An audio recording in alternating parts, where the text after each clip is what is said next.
right, welcome back to Cricket for Americans. Nick here, and I am bringing you my second part of the 7-part reaction to Bodyline, the 1984 series about the Bodyline events from the 1932-1933 Ashes. If you haven't yet seen my first part reaction, the first 20 minutes or so of this mini-series, it's on this channel. Check it out, and then come back here for part 2.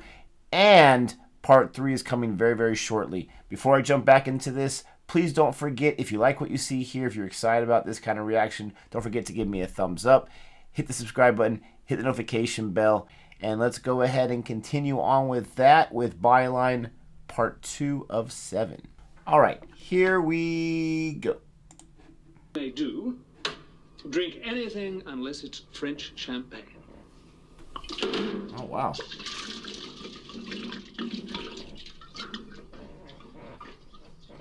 Cheers. Cheers. Well, tell me about your future. Who would have thought he would have gone on to be Yes? the elf from Lord of the Rings? Oxford first, and then the law, and hopefully a chance to play for a good county team. And you're thinking of Surrey. Agent Otherwise Smith. you wouldn't be here. Well, eventually. It has an outstanding record. And then what? Play for your country? Chance to open for England? If I was good enough. Top flight cricket breaks most men. You walk out on the field, your name on 40,000 lips. You take guard, your heart pounding. Sprinting towards you is one of the world's great bowlers. Only one thought in his head: to destroy you. Skilled batsmen. In their time, the best schoolboys in the land have stood Nice there stash. paralyzed. But a few men, the elite of the game, thrive on it. They hunger for the risk. They can dance on the edge. And that is the difference between a good batsman and a test cricketer. I love his I passion. wonder, what do you want? I want to play for England. I love how poetic he is. Well, don't dream about it. Live for it. Now do well at Oxford. Have a good career to support your amateur status. But play like a professional. Find that state of mind. Now, I suspect you've got the temperament for it. You're calm, almost arrogant. And it took courage to run out that Eton batsman. And that's what you'll need most of. Courage. Well, good luck.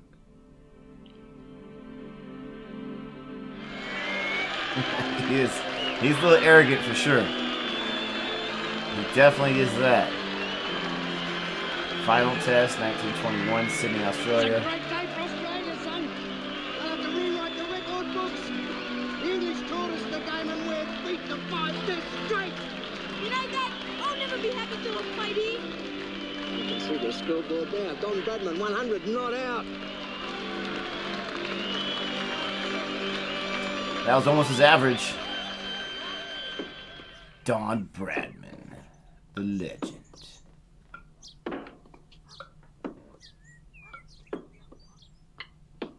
My name's Jessie Menzies.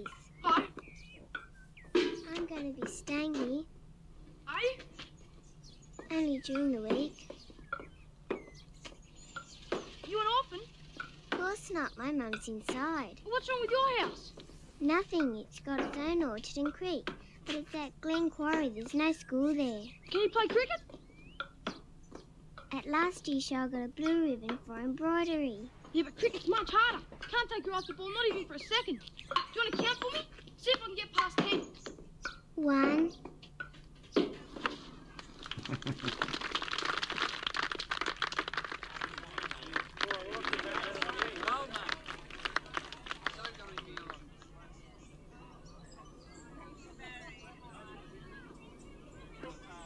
Oh, nice. Oh. He played it forward. Should have hooked it. Sun got in the eyes. sun got my eyes. Come on, Jono, you're on. Come on. Yeah, come on. Get rid of this.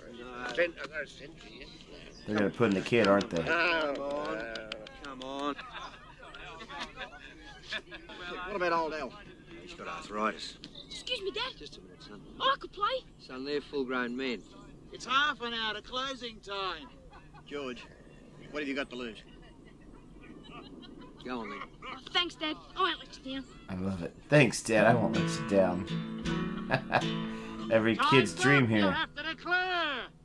Never. Thanks. You be careful. I'll be right, Mum. You wear this. Oh, Mum. You want to play with the men who wear Yes. Oh, you gotta count on it. The moms. Oh, Mom. I love it. She put the cup in his pants. In front of everybody. Bowl underarm. Just bowl him out and get to the pub. Yeah, bowl him out. We can get to the pub.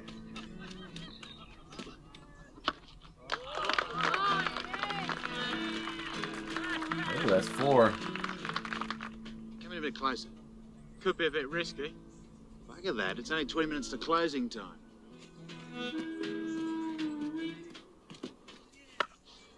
Oh. Silly point? No, a short leg.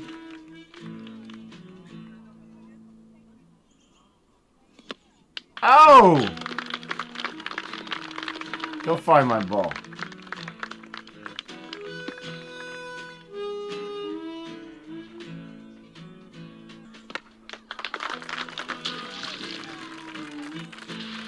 Oh, come on, man. You ruined your whites. Let him have it. He's embarrassing them. I love it. These grown men. Oh, he caught it.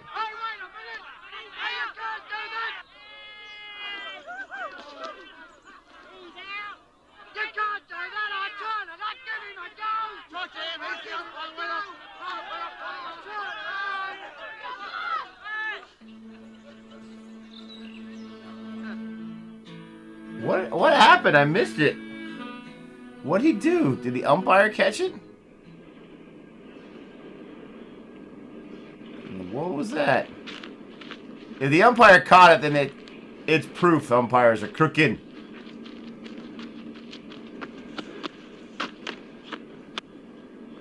Nice. Well done, Larwood. It's another 4 pints you owe me. Double or nothing. You can't do it again.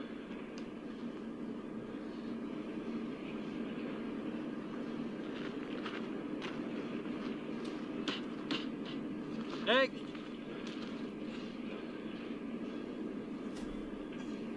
Watch him do it again. I love how this guy is just at the coal fields doing this. And Love again, it. double or nothing. Where are you playing tomorrow, Harold? It's awful. How much will you be getting? 7 and 6. Then you can buy pints tonight. Aye.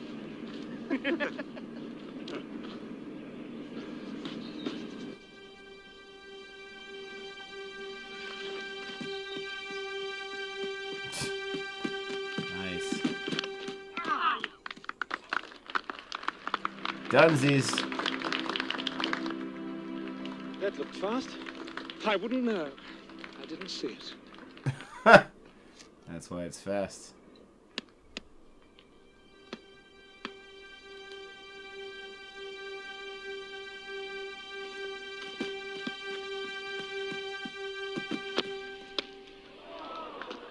It'll take me a moment to settle in.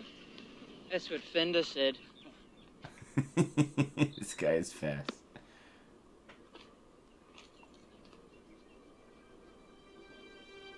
Why does that actor look so familiar?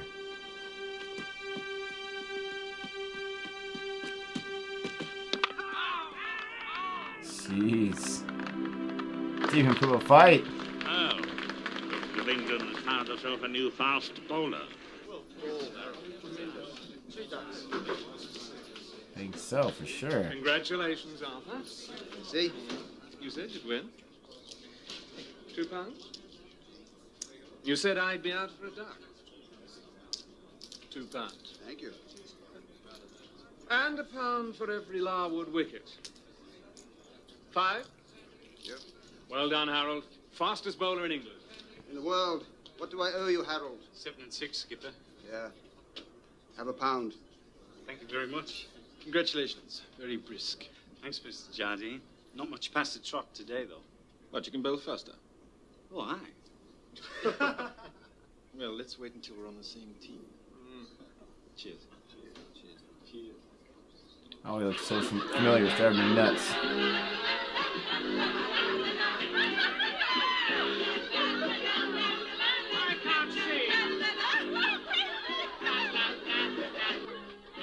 Not my kind of party.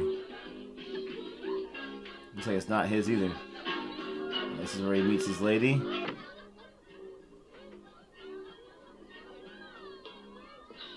Oh, watch out.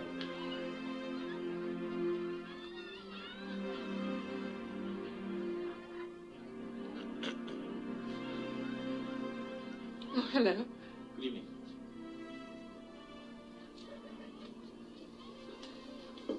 You a friend of Percy's? Yes. Through cricket? Oh, no. I think cricket's a game for overgrown schoolboys. Huh. Well, I once heard it described as a game in which you have 2 sides. One out on the field and one in. Each man that's on the side that's in goes out, and when he's out, he comes back in, and the next man goes in until he's out. When they're all out, the side that's been in goes out and tries to get those coming in out. When both sides have been in and out, that's including the not-outs, well, that's the end of the game. Exactly. It defies intelligent analysis. As mysterious as any ritual of Hottentot, and just as primitive, except, of course, to its devotees. I can't understand how grown men can take it so seriously. And what do you do, Miss? I work at the British Museum. Ah, a secretary? An Egyptologist. And you? The law is my living. Cricket is my life. And for which school do you play?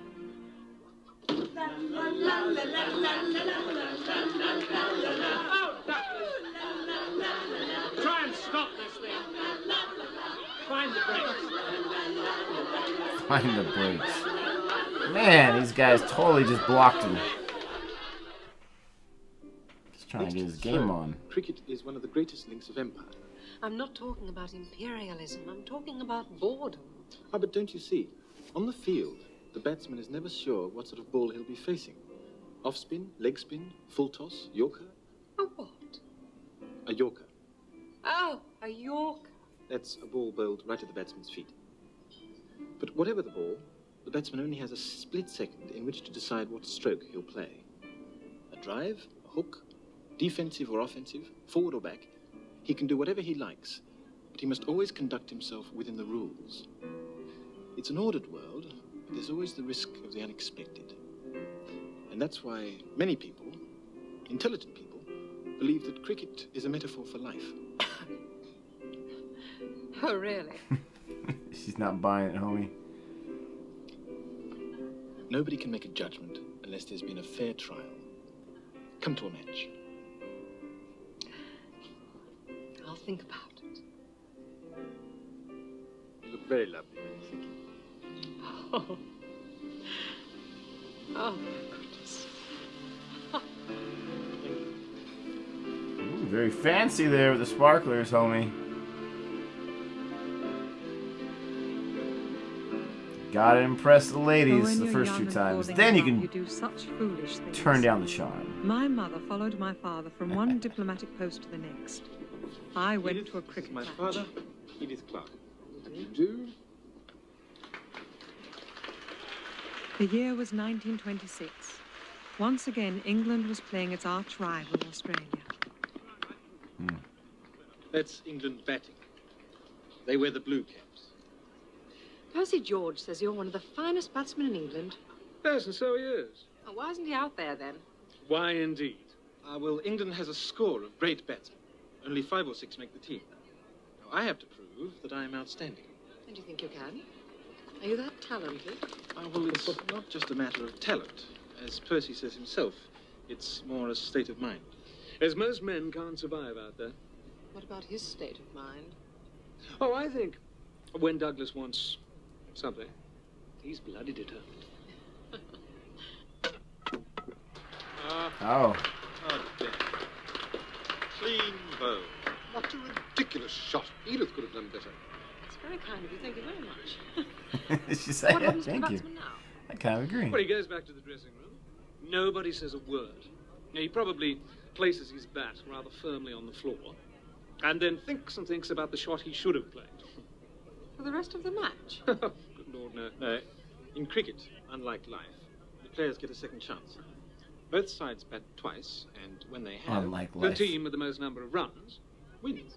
wins. Jeez. And now that the English have batted, it's the Australians' turn. And we can have our picnic.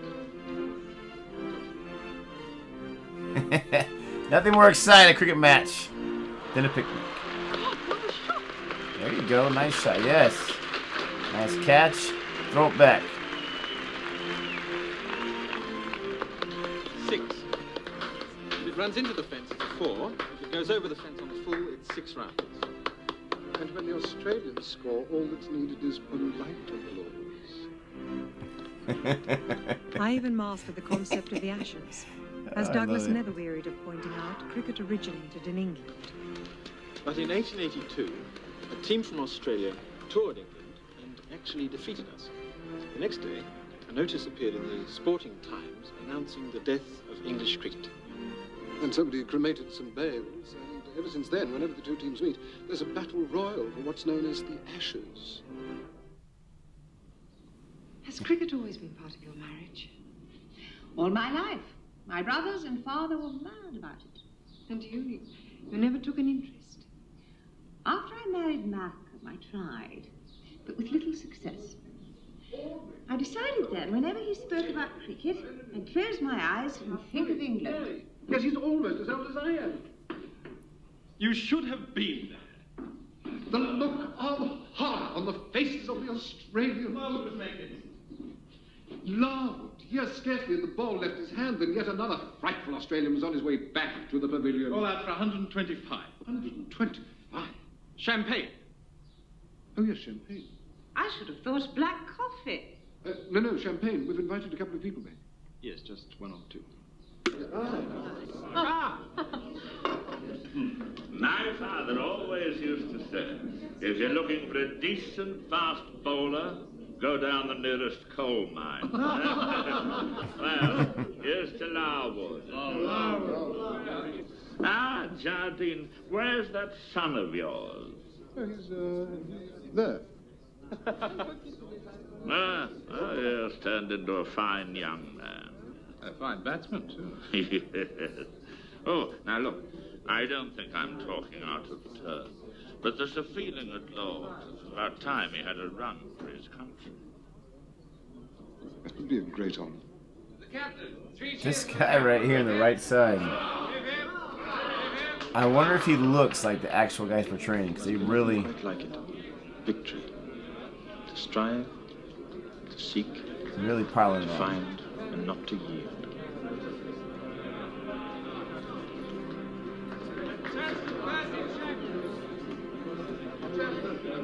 And while Douglas dreamed of captaining England, far away in Australia, there was another young man with a dream of his own. Don Bradman would not only play for his country, he would shatter the world of English cricket forever. Will you hurry up? It's almost knock-off time. Gee, I like these Williams sights. Have you got one with a shorter handle? I don't know who you think you are. Victor Trumper. His name's Don Bradman. I suppose you remember that. Yeah, that's what all them mothers say. Don't forget little Johnny. He's going to play for Australia.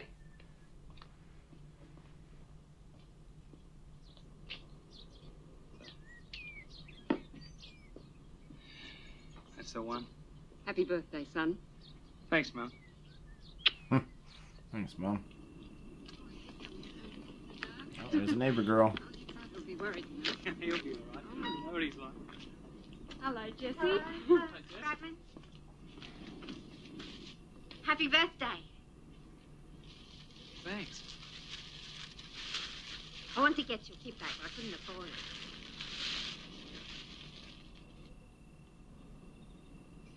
Nice. Well, Jessie's just what I need. You! Give it to me. It's the last time I'm going to make anything for you, Donald Bradman. Jessie, Just go on, please. Wait a minute. Wait a minute. Jeez. Jessie, it's lovely, really. It makes the full set of a dozen. I'm gonna say, she probably made 1 million of them. Man, she took that hard. He handled that with some calmness. Man, these things end so abruptly. Gosh, oh gosh, did she not like that? And I was thinking to myself, too, like, she was making one when she was a kid, so how many has she made for him? He said this makes it a dozen. There's love for you, ladies and gentlemen. There's love. So I like this episode right here. I'm going to call it episode just because it's the way it's broken up. We get introduced to Bradman. And, I mean, this kid's super excited to play. He gets a chance to play against the adults. And now he's grown up. And, you know, if you don't know anything about Bradman, he almost averaged 100 for his entire career, which is just crazy. But I'm having a hard time remembering who the other guy is there. So I'm going to look this up right now. As I do, I'm just like, I'm dreading like the bodyline part of it. Because Jardine is, you know, he's biding his time. He's doing what he's got to do. We hear about how he's becoming one of the best in the business. I guess you can call it amateurs-wise before he gets to the English team. But we know that he's going to do the body line and he's going to get destroyed for it. At least I'm assuming. So he must be Harold Larwood. Must be the third guy right there. Yeah, that's the actor. And, okay. He's in Crocodile Dundee 2. That's who he is. He's he's one of the guys that works for the cartel dude. He's one of the bad guys. I knew he looked familiar. I love the Crocodile Dundee movies. If you're an Australia fan and you hate those films for whatever, I'm sorry. I grew up in those movies. Love those first two. The third one, I'm not going to consider a movie. But that's how I recognize this guy. It was driving me crazy. Crocodile Dundee 2. That's funny. But I'm liking the series. I'm loving the series. Learning a little bit more about it. He gets introduced to his girlfriend. We get Donald Bradman's girlfriend. Like I'm telling you, Bradman. I'm telling you. Run for the hills, my friend. Run for the hills. But excited to watch part 3. If you're excited to watch part 3 with me, let me know. Comment below. Don't forget to check out part 1 if you missed it. And look forward to part 3 as it comes out. But with that being said, don't forget to like and subscribe. And until next time, adios.